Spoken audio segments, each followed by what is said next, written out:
Lunfa.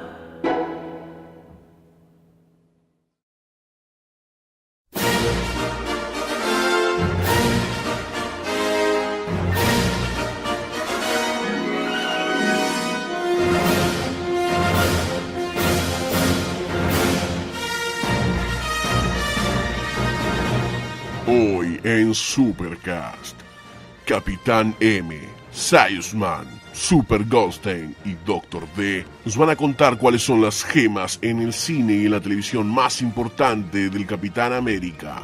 Vamos a hacer también un repaso por los mejores cómics y los mejores y más épicos momentos de su historia. Hoy, el hombre del escudo con la estrella.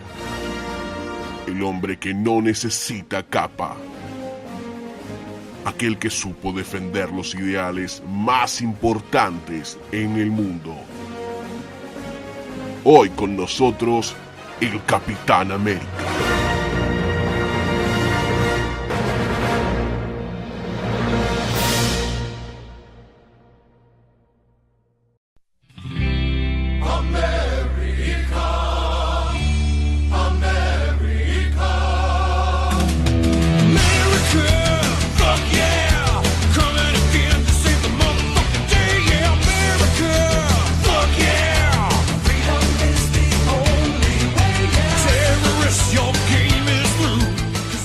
White and red stripes and some stars in the blue sky. Es lo que todos pensamos cuando nos dicen Norteamérica o América o pensamos en la bandera norteamericana. ¿Y qué pasa cuando le agregamos la palabra capitán adelante? Sin duda tenemos algunos sentimientos un poquito encontrados. Cuando uno aprende a leer, a caminar, a comer y bueno, un par de cosas indecorosas más e impronunciables, se encuentra con conceptos que lo definen y que no se pueden dejar de lado al ver cualquier cosa en la vida. El Capitán América no escapa a eso, y cuando nos lo cruzamos por primera vez, allá haciendo bien purretes, seguro nuestros viejos nos decían: ay, pero el Capitán América es muy yankee, ay, pero ¿qué es un soldado de Estados Unidos si viene a invadir? Cosas así. Pero ¿quién podía negar sentir eso? Si era un tipo con un escudo, una estrella y forrado de azul, rojo y blanco. Era bastante normal encontrarse, un poco accidentalmente quizás, con este tipo de opiniones en nuestras vidas, pero que no tenían mucha profundidad en el análisis, pero estaban ahí flotando en el aire. Ahora, ¿es realmente así? ¿Ese es Steve Rogers? ¿Quién es el Capitán América y cuáles son sus verdaderos ideales que defiende? Vamos un poquito a adentrarnos en la historia del Capitán América. Allá por los 40, el mundo estaba bastante arruinado. Había guerras históricas por toda Europa que iban a durar décadas. Personajes nefastos en todos los bandos trataban de imponer cosas que muchos no se entendían. Y los países parecían dividirse en un blanco y negro internacional bastante peligroso. Y es en ese contexto que Timely Comics no tuvo la mejor idea que, de la mano de los pibes Joe Simon y Jack Kirby, no tuvo mejor idea que montarse en el círculo propagandístico típico de Estados Unidos y sacar un héroe hitero que penetre no solo en los niños, sino también en cierta parte de los adultos, ya que iban a tener que comprar los cómics. Pero bueno, es así como sale el primer número de Capitán América. El héroe del sueño americano, aquel que iba a evitar el embate hitleriano ante la democracia. Chupate esa norteamericana mandarina. Un tipo vestido con la bandera norteamericana y un escudo antibalas muy fachero con una estrella de 5 puntas impresa en el mismo, aparece en escena siendo casi el orgasmo del tío Sam. Ya en la etapa del número 1 de la serie aparece el capitán pegándole una trompada muy atinada en la mandíbula al mismísimo Hitler, aguantando de fondo las balas de todos los ministros nazis. El primer número se agotó al toque y fue un éxito total, como era de esperarse. Como no podía ser de menos, ¿no? Un tipo vestido con la bandera norteamericana, como no iba a no vender. Contando la historia de Steve Rogers, un huérfano rengo de Brooklyn que se inscribe en el ejército de los Estados Unidos y se somete a algunas pruebas con un suero medio loco para poder ser un supersoldado y convertirse de esta forma en la nueva arma super secreta de Estados Unidos en la guerra contra el eje. Pero el Capitán América en su serie de cómics va a ir yendo y viniendo con mejores y peores líneas argumentales a lo largo de las décadas, pero siempre se destacó que como elemento más importante, o por lo menos a mi forma de ver las cosas, ¿no? Y como elemento más importante en los momentos en los que aparecía, a lo largo de las décadas, era históricamente relevante para lo que pasaba en la sociedad. No es que venía, aparecía y se iba. No, tenía que haber una reflexión de fondo. Por ejemplo, algo muy raro y que no se lo vio venir nadie fue que a mediados de los 50, plena Guerra Fría con los comunistas, para ponerlos en contexto, te vestís de rojo, sos un comunista, te gusta dibujar con la izquierda, sos un comunista. Estaban así los yanquis en ese momento, muy perseguidos, muy perseguidos. Así que el Capi todavía tenía ciertos aires de defensa de la democracia en todo su espectro, con tendencias macartistas, algo que no iba muy de la mano y no estaba muy bien visto, que era como una posición medio gris en cuanto a la política norteamericana en ese momento, y sabemos que a los yanquis los grises no les gusta, ¿no? Les gusta bombardear o el petróleo, así que, bueno, ya sabemos cómo son los chicos. Igual ya para llegado al fin de los 60, una época mucho más linda, Steve y su cómic tomaría giros bastante fuertes, pero seguiría en la línea de mantener ciertas banderas de luchas sociales, entre comillas, como por ejemplo el feminismo en sus albores o la delincuencia juvenil, que en ese momento era un quilombo y estaba bastante en alza, los movimientos pacifistas, mal simplificado en la palabra hippies, y hasta quizás los movimientos de liberación afroamericanos en algunos momentos, sostenidos con apariciones de algunos personajes en los cómics y de algunas líneas argumentales. Todo eso, toda esa sopa de ideales se venían cada tanto y de diferentes formas puestas en el cómic del Capitán América. Entonces siempre a nuestro héroe se lo relacionaría con elementos o cuestiones o algunas partecitas de la sociedad de la década en la que le tocaba salir con el cómic impreso. Por ejemplo, Carter, su novia, en una de las series de los 60, en uno de los capítulos de los cómics, no se quedaba a planchar en la casa mientras él jugaba a ser el héroe norteamericano, sino que salía a patear traseros y culos como agente secreta de S.H.I.E.L.D. Esto era algo muy poco común para entonces y más que nada porque iba directamente a los niños. Este mensaje de una mujer que podía trabajar, que podía llevar adelante una actividad, que podía hasta quizás ignorar lo que hacía el marido sin tenerlo como eje central de toda su vida, era un mensaje muy fuerte que lo recibían los niños y quizás a los padres les chupaba un poco un huevo porque no veían tanto lo que leían los pibes y los chicos consumían lo que sería la cultura que formaría la generación del futuro. Y llegó la década que todos amamos, la gente de 35 años, 30 años, ahora volver, que son los 80. Por ejemplo, el Capitán América ahí se ve entintado por un gobierno de corte más conservador, ¿no? Algo que nos tiene más acostumbrados, Estados Unidos. En este momento retratado por Ronald Reagan, un tipo nefasto para la historia de Norteamérica y para la historia mundial, o algo similar a Ronald Reagan. Pero bueno, ahí estaba. Y el chabón decide soltar el escudo y dejar de ser el Capi porque había algo que no le cerraba. Algo no estaba bien en ese tinte de nuevo gobierno. Así de recto y idealista es el Capitán América. Pese a vestir una bandera que siempre nos resulta chocante, lleva adelante ciertas críticas sociales de fondo en la que todos nos podemos encontrar un poquitito más de acuerdo. El Capitán América es un personaje muy icónico por bastantes cuestiones, que quizás como latinos se nos escapaban, quizás en un primer golpe de ojo, allá por las décadas sin internet. Sin ir más lejos, comenzó siendo una herramienta de propaganda yankee, eso ya lo sabemos todos y se nota muy a la legua. Pero todo fue mutando muy de a poquito hasta convertirse en un gran símbolo político-social contextual a la época en la que le tocaría salir en cada década con su serie, siendo así retomado por diferentes autores. Lo cual lo transformaría al Capitán América, a mi forma de ver, en todo un héroe, bien completito, que tomaba ciertas banderas que otros personajes de la ficción decidían dejar tirarse en el piso. Pero bueno, basta de introducciones. Ahora el Dr. D les va a contar una breve cronología de su paso por televisión y las cosas más extrañas en el cine, no lo vas a poder creer. El Capitán M va a hacer un repaso por los mejores cómics de la historia del Capitán América, esas gemas que no podés dejar de leer. Y para cerrar, Sayusman te va a enrostrar los mejores momentos del Capitán América a lo largo de toda su historia. Pero me parece que Steve está por venir, así que yo mejor me voy a planchar la banderita, así la tiene bien planchadita. I'm afraid the district attorney won't recognize Miss Richards when he finds her a withered mummy. The commissioner's been alibying his failure to turn up anything in these Purple Death murders. You remember the commissioner and I have cleaned up crime waves in this town before. Yes, that mysterious Captain America did most of your work for you. I feel certain that this new crime wave will bring him out of hiding to help us.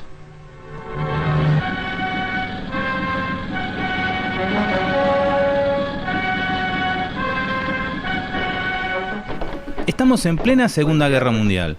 Los Estados Unidos entraron en la cancha y el Capitán América con ellos. En los cómics combatía al eje, le va de tundas a Hitler, pero en el serial de 1944 la cosa iba un poco para otro lado. Dicho serial de 15 episodios tenía como protagonista a Grant Garner, quien es entrenado para convertirlo en un superhéroe. En los primeros capítulos investiga una serie de asesinatos, todos ocurridos debido a una extraña sustancia encontrada en la sangre de las víctimas. Al final del segundo capítulo tenemos al capitán persiguiendo al malvado Dr. Clinton Lehman hasta su laboratorio, pero este queda atrapado entre los escombros del edificio con unos efectos especiales dignos de los Power Rangers y sus edificios de cartón. Son 244 minutos de un Capitán América, el cual tomaron de base para la realización del primer traje de Chris Evans. Pero la película de Chris Evans no sería la primera adaptación al cine del Capitán América, ya que en 1973 tenemos una película apócrifa, turca. La película se llamó Thread the Badam. Tenemos a Capitán América interpretado por Aytekin Akaya. ¿De qué va la película? Y Capitán América va de encubierto a hacer una misión a Turquía junto con El Santo. El Santo es un luchador de catch mexicano, el cual tiene un montón de películas clase B de los 60. La misión de los dos era combatir a un villano en común, el Hombre Araña. En este caso, el Hombre Araña era el enemigo de la película. Pasó sin penas ni glorias, se estrenó en noviembre del 73, hasta que en 1978, en pleno apogeo del estreno de Superman, en 1979 llegaría la primera película de Capitán América. Your father developed and perfected the ultimate steroid. He called it FLAG, Full Latent Ability Gain. He injected himself with the serum, and it worked. A top-secret serum gave Steve Rogers superpowers. Now he can use them to save a city from a madman with a bomb. Finished. If he accepts the challenge. Be Captain America, Steve. Interpretado por Red Brown, que es lo único que hizo. Dirigida por Rod Holcomb. En esta película, Red Brown interpreta a Steve Rogers, que es el hijo de un agente que en los 40 se hacía llamar Capitán América. En este caso, Steve Rogers es un artista y que le gusta pintar, y por un accidente se le ponen un suero y queda transformado en el Capitán América. La película no tuvo nada de éxito, es un telefilm, y ese mismo año se estrena la segunda parte, Capitán América 2, Dead Too Soon. In Captain America 2, the U.S. government calls on Steve Rogers to help uncover a sinister plot against the United States by one of the world's deadliest criminals. Miguel? The revolutionary?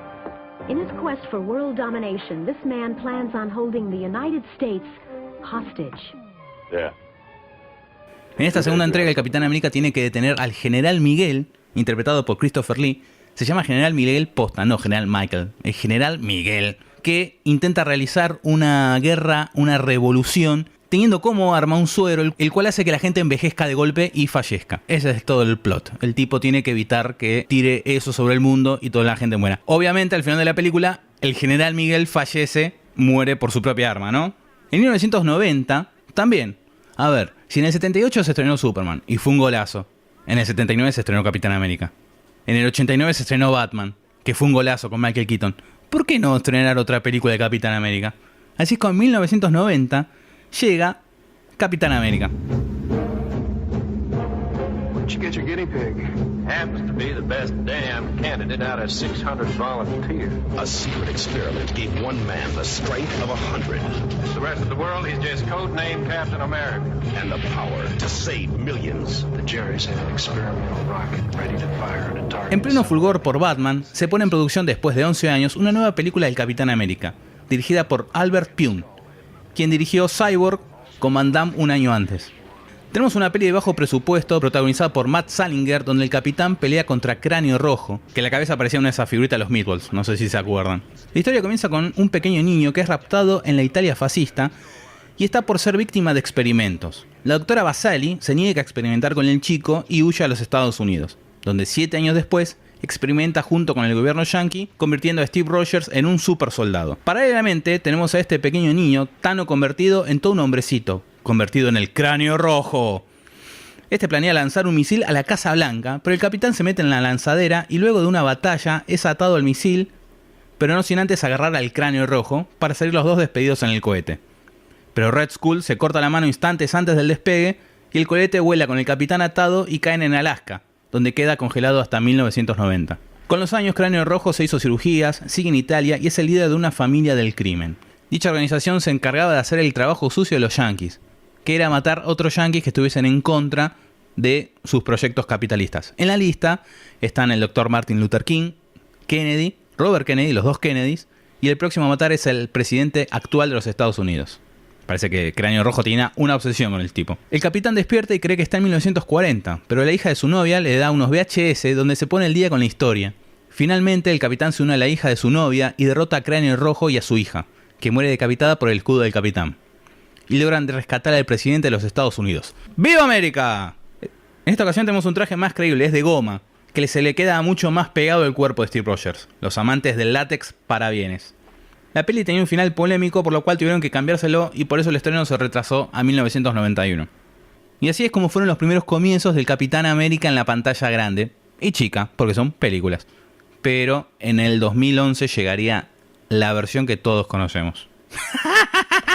When Captain America throws his mighty shield, all those who chose to oppose his shield must yield. Hacía varios años ya que nuestro querido Capitán América venía bastante maltratado y sin rumbo. Las ventas bajaban cada vez más y podríamos decir que a nadie le importaba mucho lo que pasaba con el personaje. La sensación que había era como que ya no era relevante. Estaba muy anticuado, no le podían encontrar la vuelta. Esto es algo que con personajes que tienen tanta historia por encima pasa bastante seguido. Dentro de todo este contexto nos encontramos con Avengers Disassembled, una historia donde la Bruja Escarlata se deschaveta y se pone un poquito a juguetear con las mentes de los Vengadores. Así termina siendo que se peleen entre ellos, la mansión de los Vengadores se destruye, Visión empieza a repartir para todos lados, palman varios personajes, Hawkeye y Ant-Man entre ellos, pero lo más grave le pasa a Tony Stark. El tipo estaba dando una conferencia en las Naciones Unidas y de repente empieza a portarse como si estuviera medio borrachín, que en los cómics, uno de los arcos argumentales más famosos de Iron Man es el demonio en la botella, que es toda una etapa donde Tony Stark tenía problemas de alcoholismo, ¿no? Esto le termina trayendo muchos problemas con su empresa, así que no puede seguir poniendo plata para que los Vengadores funcionen, porque era él el que ponía toda la tarasca para mantener toda la estructura. Así que por problemas financieros terminan de existir los Vengadores tal como los conocíamos hasta ese momento. Heavy. Obvio que el chiste de toda esta paparruchada era reiniciar todo, sacar nuevos números 1 de unas cuantas series, entre todas esas, la del Capitán América. Pero con este nivel de ideas que les acabo de comentar, ¿qué se podía esperar? O sea, ya no había esperanzas prácticamente, se nota que es una movida totalmente marketinera. Así que nadie, absolutamente nadie estaba preparado para la ola de genialidad, para la grositud, la magia absoluta que se venía con el Capitán América. Y todo eso se lo debemos a alguien que ya hemos nombrado en otros episodios, el señor Ed Brubaker. My name is Ed Brubaker, and I am a comic book writer and a screenwriter. I write for Marvel Comics. I write Captain America for the last 7 or 8 years. I wrote the famous Death of Captain America storyline a few years back, and I do a series called Criminal. Brubaker forma parte de toda una etapa de recambio creativo que hubo en el cómic mainstream norteamericano, donde después de que implosionara un poco a grandes rasgos, ¿no? Después de que implosionara el mercado en la segunda mitad de los 90, se dieron cuenta que se necesitaba contar nuevas historias, y así es como empiezan a llegar autores de otros medios, como por ejemplo Greg Rucka, que era novelista, J. Michael Straczynski, que era guionista de TV, es el creador de Babylon 5, por ejemplo, Kevin Smith, que era cineasta, lo conocemos, y también empiezan a captar gente del ambiente independiente, como Brian Michael Bendis, Brian Azzarello y nuestro amigo Ed Brubaker. ¿Qué es lo que tiene de especial este muchacho Ed? ¿Cuál es su marca registrada? Es el estilo noir. Así de simple. Y así de mágico también. Porque es algo que maneja muy, muy bien. Se hizo conocido principalmente escribiendo historias con un estilo de policial negro, así bien noir, con mucho suspenso para Dark Horse, y a mediados de los 90 termina capturado por DC. Ahí empieza despacito a hacer algunas series no superheroicas como Sin of the Crime y Sleeper, muy bueno esto, pero la gran popularidad le viene cuando empieza a escribir a nuestro querido hombre murciélago, a Batman.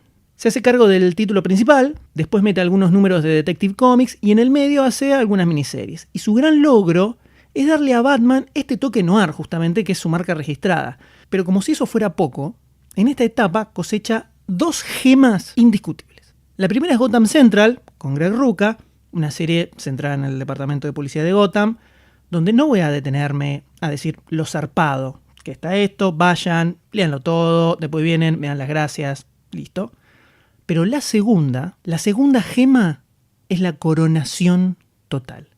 Es el ascenso al podio de los más grandes del universo. Porque hacer algo tan zarpado con Batman, bueno, digamos que no es tan jodido, ¿no? O sea, muchos lo han hecho. Pero solo los grandes pueden darle grositud a Catwoman. Posta, no es joda. Hubo una época donde Gatúbela era de los títulos más interesantes de DC. Y todo gracias a Brubaker, que, otra vez, le da ese toque noir, de suspenso y de policial increíble. No voy a ahondar mucho en esto, porque seguro en algún futuro vamos a hablar de todas estas cositas mágicas, pero a esta altura estamos en el 2004 y el muchacho ya era muy conocido, no sé si una superestrella, pero tenía sus seguidores. Y todo esto confluye con la llegada de un personaje que entra en el 2003 como vicepresidente a DC, y para el 2004 lo nombran también director ejecutivo, llamado Dan Didio. Lo que pasa acá es que Warner estaba planificando las nuevas películas del universo DC, ya estaban trabajando en Batman Begins para el 2005 y Superman Returns para el 2006, después de infinitos años de laburar en una película nueva de Superman, y empiezan a meterse cada vez más en el tema de la editorial, que hasta ese momento no le daban mucha pelota. Iba a empezar un lento descenso a los infiernos, que entre otras cosas provoca la huida de muchos autores importantes a otras tierras, básicamente a Marvel, sobre todo llegando a fines de esa década. Así que cuando ese año vence el contrato de exclusividad que tenía con DC, enseguida Marvel tira los anzuelos para engancharlo y llevarlo para su cancha. Cuando caen las oficinas de Marvel, lo agarra Joe Quesada, que era el editor en jefe en ese momento, y le dice, no, yo lo que quiero escribir es el Capitán América. A mí no me dé ninguna cosita segundona, nada de eso que tengas ahí medio arrumbado. Yo quiero Capitán América. Y Quesada le dice, bueno, mira, no sé, es uno de los personajes insignia, ¿viste? Hay que estar seguro. ¿Qué historia te gustaría contar? Y Ed le dice, yo quiero revivir a Bucky. Bueno, después de que vuelve a recuperar la respiración, el amigo Quesada, por estar arrastrándose en el piso de risa, se da cuenta que no era joda, no era un chiste. Así que Brubaker le dice, mira, déjame que te arme un pitch, te armo un resumen de toda la historia, te lo doy y vos después me contás. Evidentemente esa venta de la idea que le hizo al amigo Quesada funcionó bastante bien, porque en enero del año 2005 sale un nuevo número 1 de Capitán América, escrito por Ed Brubaker y, muy importante, dibujado por Steve Epting.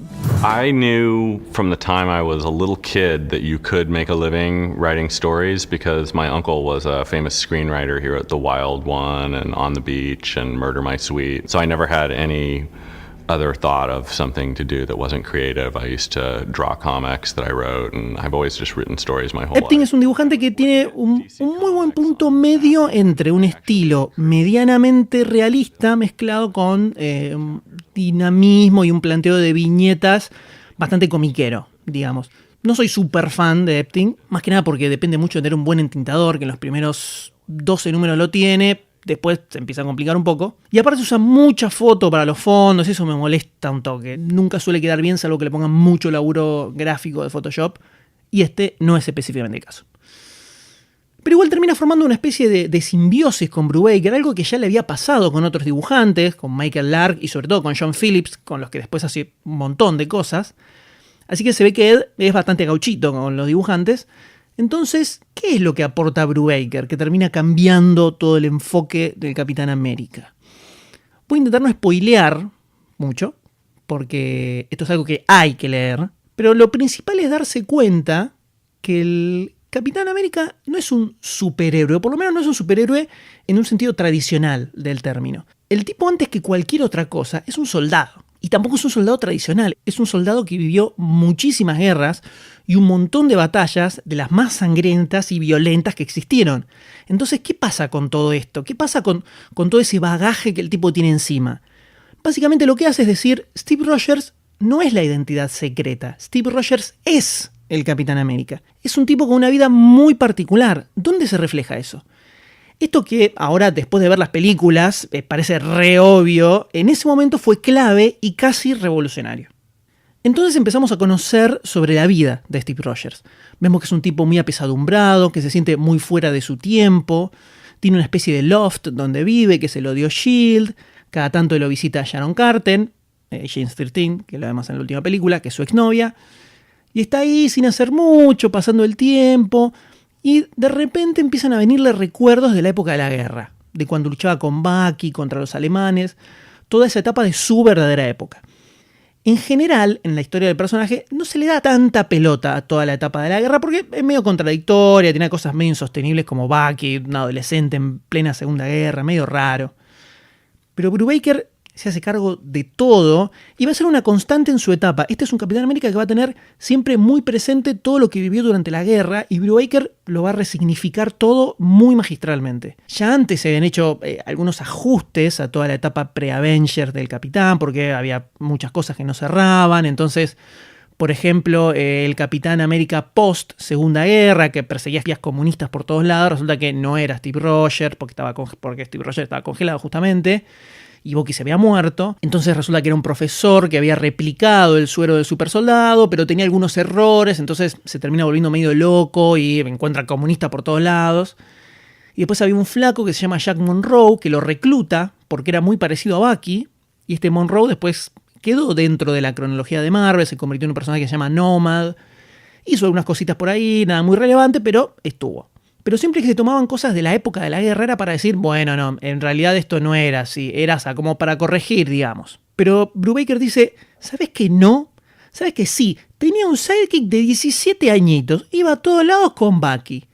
¿Pero por qué? Porque Bucky era un experto en trabajo espía, en hacer operaciones bajo el radar. Cuando tenían que asaltar una base enemiga, el Cap iba al frente con el escudo bien alto, como si fuera la bandera, pero a Bucky lo mandaban para que se infiltre, atravesando el alambrado, viste, el pibito iba arrastrándose muy tranqui, con un cuchillito en la boca y pipi, te degollaba a todos los soldados que estaban de guardia para que todos entren. Para la prensa la idea era, no, el pibe representa el espíritu de los jóvenes, pero en la realidad la cosa era bastante distinta. Era una especie de máquina stealth de espionaje. Esto es lo que hace Brubaker. Vuelve a traer todo el pasado, toda la época de la guerra, y empieza a contar cómo cosas que pasaron en esa época todavía hoy en día lo siguen afectando. Arma un ida y vuelta constante, sobre todo en los primeros números, la historia que nos cuenta Brubaker, casi que es más sobre las épocas de la guerra que es sobre lo que está pasando actualmente. Y esto que conté de Bucky es un detalle nada más, porque empiezan a aparecer recuerdos que tenía reprimidos por haber estado congelado y se empieza a ir todo al carajo mal. Entonces el Capi de a poco se vuelve más volátil, le empiezan a crecer la bronca, la frustración, mientras hace algunas operaciones para S.H.I.E.L.D., porque empiezan a aparecer cositas relacionadas con el Red Skull y con generales de la Segunda Guerra. Y en el medio de todo este bardo aparece el Soldado del Invierno.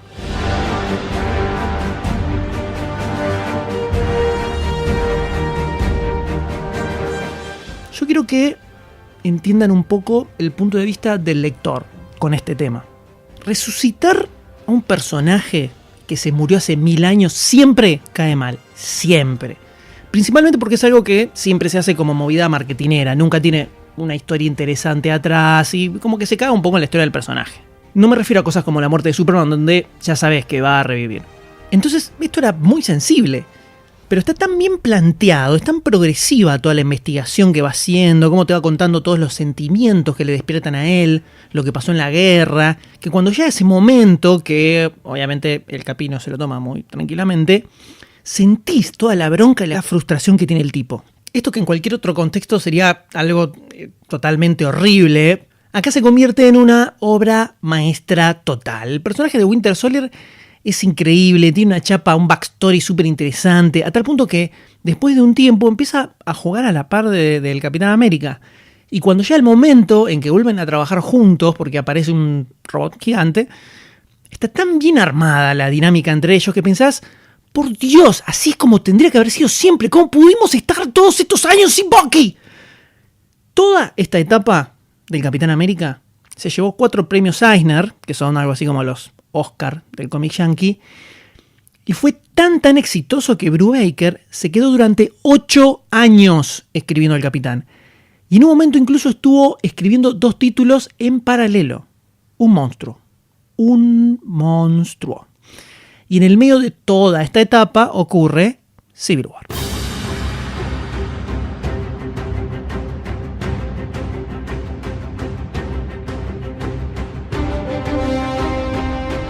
Un evento que no escribe Brubaker, pero donde está muy metido porque el desenlace de esa historia, como salió en su momento en noticieros de todo el mundo, así que no es spoiler, es la muerte del Capitán América. Otra vez tenemos un concepto súper cliché, la muerte del héroe, que sabemos que no es definitiva, sabemos que va a volver al toque y que siempre se hace pensando en el billete más que en la calidad.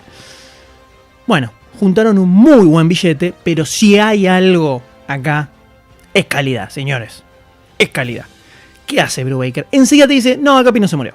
Hay otras cosas atrás de todo esto que están pasando, hay cosas raras. ¿Y qué hacemos con el personaje entonces? Bucky agarra el escudo y durante una buena época se hace cargo de ser el Capitán América. En el medio Steve Rogers queda como director de S.H.I.E.L.D., después vuelve a ser el Capitán, se mete en distintas encarnaciones de los Avengers, tiene momentos más copados y otros un poco menos, porque pensemos que son 8 años escribiendo el personaje, no va a ser todo impresionantemente genial, pero por lo menos todo lo que escribe Brubaker hasta la muerte y el regreso del Capitán es súper recomendable. Como ya se habrán dado cuenta, me imagino, quiero pensar, este Capitán América es el que se toma de base para las películas. Cuando decía que este Steve Rogers estaba muy apesadumbrado y se sentía fuera de lugar, enseguida te viene a la mente el principio de la película Winter Soldier, por ejemplo, si la viste. Porque esta es la base del personaje en el cine. Y la representación que hacen es muy, muy fiel. A tal punto que alguien que nunca haya agarrado una historieta en su vida, si se pone a leer esto, después de haber visto las pelis, le agarra la onda enseguida, va a sentirse como que todo es muy familiar. De todos estos 8 años del amigo Brubaker, lo que más recomiendo, casi obligatoriamente, es la saga del Winter Soldier.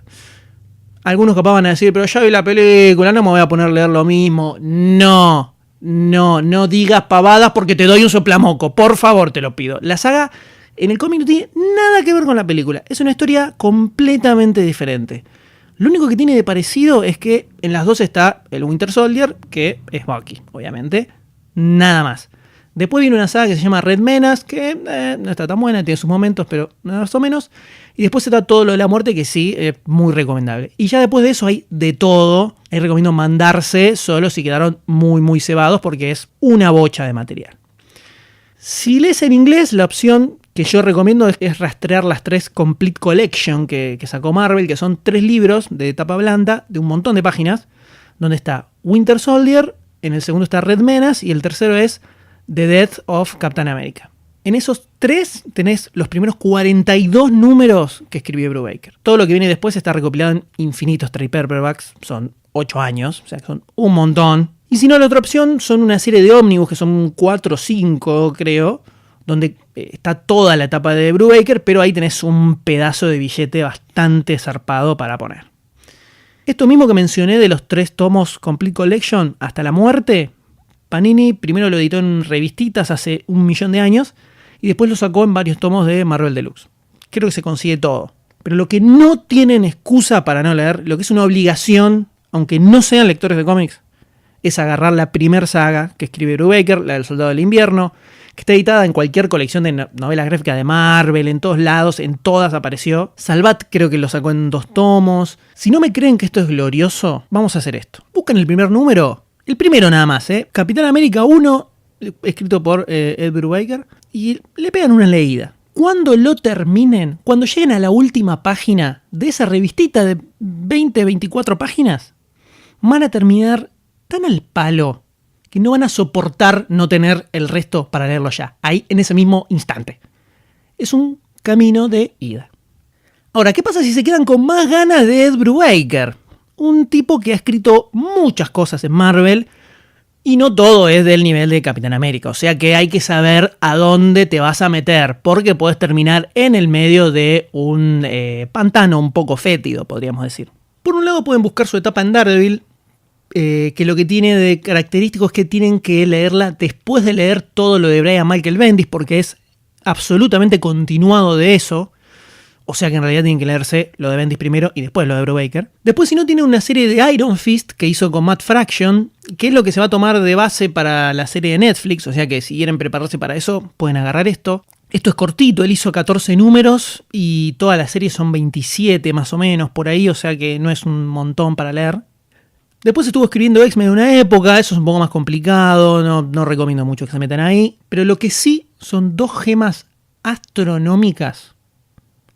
Es lo que publicó en el sello Icon de Marvel, que es un sello donde salen las publicaciones Creator Owned, o sea que los derechos los retienen los creadores. Acá lo que tienen que buscar son 2 palabras, simplemente. 2 palabras. Criminal es la primera. Y la segunda es incógnito. Péguenle una leída a eso, después me cuentan.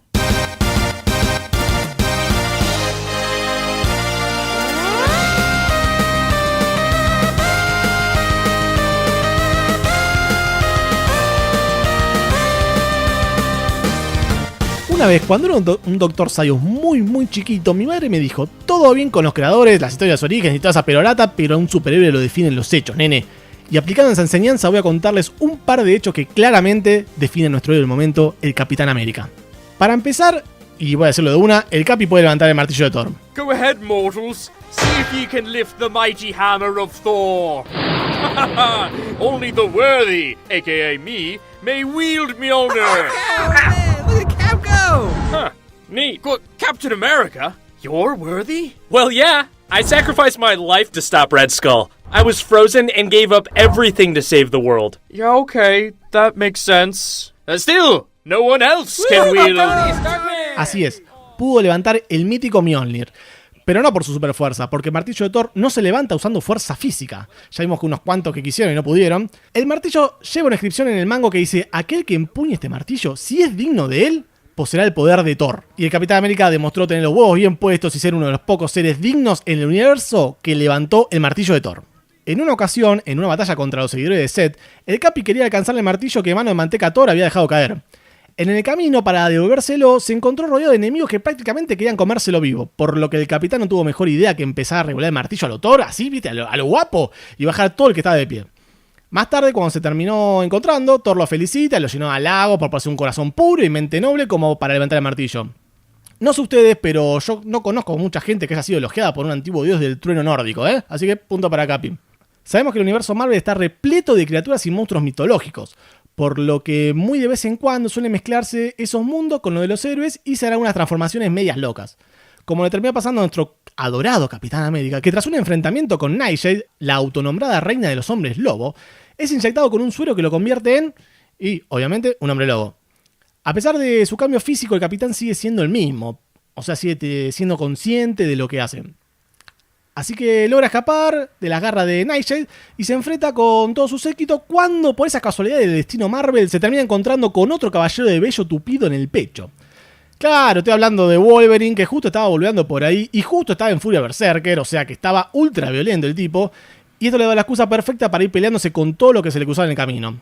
Hasta que se encontró con el Capi, que estaba teniendo un día bastante de mierda. Nuestro héroe, ya convertido en hombre lobo, de un garrazo le arranca la cara a Wolverine. Y todo bien con la regeneración, pero sin jeta se te complica ver. Y lo dejó fuera de batalla, automáticamente, así, un KO en primer round. Así que el tipo convertido en hombre lobo se cargó a uno de los personajes más badass de todo el universo Marvel, ¿eh? Eso es algo épico. Pero algo que caracteriza a Steve Rogers son sus ideales. Es sabido que recorrió un largo camino desde su postura pro-guerra y pro-políticas estadounidenses desde sus primeras apariciones. Y a pesar de amar a su país, el Capi varias veces tuvo desacuerdo con los gobiernos de Estados Unidos cuando las acciones o decisiones que tomaban no iban de la mano con sus creencias. Un ejemplo de esto es lo que le pasó a mediados de los 70, cuando descubrió que el presidente de Estados Unidos era líder de una organización terrorista llamada Secret Empire. Se daba a entender que el presidente en cuestión era Nixon, que cuando salió el cómic estaba hasta la happy con el escándalo de Watergate. En ese momento Rogers se dio cuenta de que no podía defender el ideal norteamericano y decidió dejar de ser el Capitán América. Pero como su costado superheroico era más grande, cambió de identidad y se convirtió en Nomad. Esta etapa de rebeldía con su nuevo alter ego le duró 4 números nada más, hasta que se dio cuenta que no tenía que apoyar ciegamente al gobierno para apoyar el ideal norteamericano y volvió a ser el Capitán América que todos queremos. Como vemos, es un tipo que todo el tiempo se descubre. Como sabemos, un superhéroe es definido por sus villanos. El caso del Capitán no es la excepción. Cuando nació allá por los 40, su principal enemigo fueron Hitler y los nazis, que en la actualidad esta confrontación con el nazismo es recordado cada vez que se enfrenta a Red Skull. Cuando acaba la Segunda Guerra Mundial y antes que se convirtiera en el héroe que todos conocemos, pasó a ser utilizado como propaganda política por Joseph McCarthy, durante la cacería de brujas que se desató en Estados Unidos contra el comunismo. El Capi llevó el título de Comic Smasher, algo así como aplasta comunistas, y se encontraba con espías enviados por los soviéticos todo el tiempo. Este capitán cazacomunista solo duró un año, pero una vez que la fiebre macartista dejó de tener consenso en el pueblo yanqui, toda esta etapa se convertiría en un problema para Marvel. Pero Marvel, muy avispado, decidió que el capitán de los 50 no era Steve Rogers posta, sino un profesor de historia loquito que se operó la cara para parecerse a Roger y que también reclutó a un joven tan loco como él y muy parecido a Bucky Barner para que sea su sidekick. Ambos se inyectaron una versión de suero pero más inestable y se imaginaban comunistas espías por todos lados. Por lo que nuestro Capi quedó libre de culpa y eso demuestra la cintura que tiene para esquivar situaciones históricas comprometedoras. ¡Es un genio! Pero el Capi no es solamente puñetas e ideales. Bajo esa máscara ese escudo hay lugar para el amor. Para los que conocen al Capitán solo por sus películas, saben de la relación que tuvo con Peggy Carter. En Capitán América The First Avenger, Peggy es una agente que pelea junto a los aliados contra el nazismo e Hydra. Es muy dura, es muy pilla y se vuelve el interés romántico de Steve Rogers. Había mucha onda y todo hubiera sido como un cuento de hadas si el tipo no hubiese terminado congelado en un cubo de hielo por más de medio siglo. A Peggy la volvemos a ver en Winter Soldier, pero con unos cuantos años más encima, con el Seven, y ya no está tan buena. Debe haber algún gerontofílico por ahí que le dé, pero bueno, sobre gustos. Pero en esta misma película aparece otra mujer en la vida de Capi, que es la Agente 13. Es una agente de S.H.I.E.L.D. que hace de vecina al capitán para espiarlo, pasa un par de cosas en el medio, o sea, básicamente toda la película, y para el final de la película termina poniéndose del lado de Roger y se nota que hay una especie de onda ahí, ¿viste? Lo que no queda claro en estas dos películas es que la Agente 13 se llama Sharon Carter y es la sobrina de Peggy Carter. El tipo es tan grosso que le da a toda una familia entera a través de generaciones. Es un capo, hay que aplaudirlo de pie. Y además en el cómic se come a Black Widow, así que... Ídolo.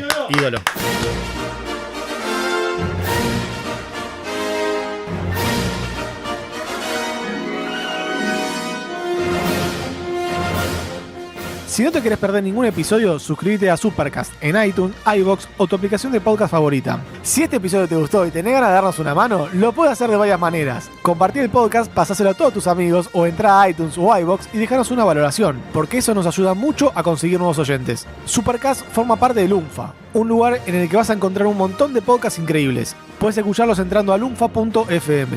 Podés enterarte de nuevos lanzamientos buscando Lunfa FM en Instagram, Twitter y Facebook.